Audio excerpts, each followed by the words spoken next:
Hello students, कैसे हैं आप सब। आज मैं चैप्टर 1 एक्सरसाइज 1.4 का क्वेश्चन नंबर फर्स्ट करा रही हूँ।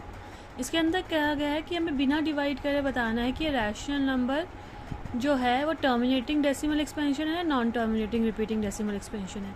ये तब पॉसिबल है अगर डिनोमिनेटर हमारा जो भी डिनोमिनेटर है अगर टू और 5 के मल्टीपल्स में है तो टर्मिनेटिंग है, अदरवाइज नॉन टर्मिनेटिंग है। जैसे कि मैंने 3125 के फैक्टर्स बनाए, हमें 5 की पावर 5 ना, यानी 2 या 5 दोनों होने चाहिए, दोनों में से एक होगा तो भी ठीक है, बट इसके अलावा कोई और फैक्टर नहीं होना चाहिए। तो हम देख रहे हैं यहाँ पे 5 फैक्टर है, तो yes it is terminating decimal expansion. ऐसे इसके सेकेंड पार्ट के अंदर हमने 2 देखा, 2 की क्यूब। हमने 8 के फैक्टर्स हैं जो कि 2 की क्यूब, पता नहीं 2 हमारा फैक्टर आ रहा है, तो yes it is a terminating decimal expansion.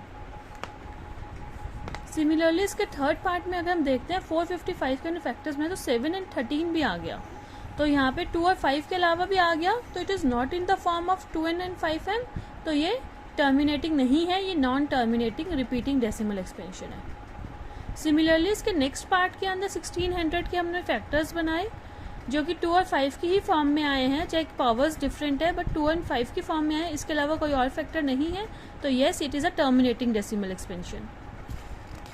ऐसे ही हमने इसके बाकी पार्ट्स भी करे हैं।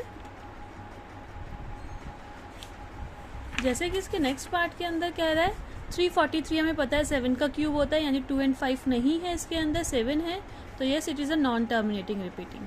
नेक्स्ट में हमें 2 एंड 5 दे रखा है, तो ये टर्मिनेटिंग है, इसमें 7 आ गया तो नॉन टर्मिनेटिंग है, 5 है तो टर्मिनेटिंग है, यानी हमें डिनोमिनेटर में बेसिकली 2 एंड 5 चाहिए।